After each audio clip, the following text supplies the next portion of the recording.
Welcome back. We'll be learning about the fillet command this tutorial. Here's our polygons from the previous tutorial. To activate a sketch, I can just double-click on the node. Now that my sketch is active, I'm able to make some changes. What I'd like to do, however, is delete this geometry.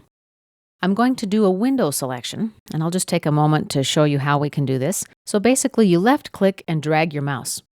Notice that when my window is selected from right to left, I get this yellow-green window, and it's got a solid border. If you drag in the opposite direction, you get an orange window. Let's release the mouse button. Now, as you see, only some of my geometry was selected. When I drag from left to right, the geometry fully inside my selection window is selected. If I drag from right to left, even the geometry that's only partially in my selection window gets selected. This functionality is the same in both Inventor and SolidWorks. Okay, let's select our entities, press delete, and they are removed from our graphic area. Now, before we activate the fillet tool, we need to create some geometry, and we apply the fillet to the geometry. Something like this. Right-click and OK. Now activate the fillet command. Select our first line and the second line.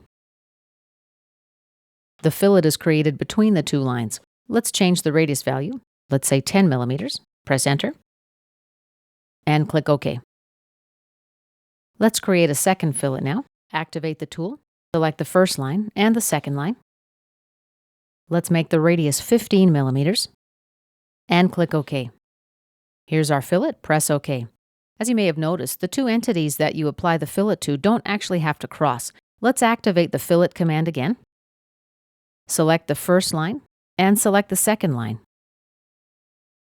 Let's make the radius value 15 millimeters and press OK. And this concludes our tutorial about using the fillet command.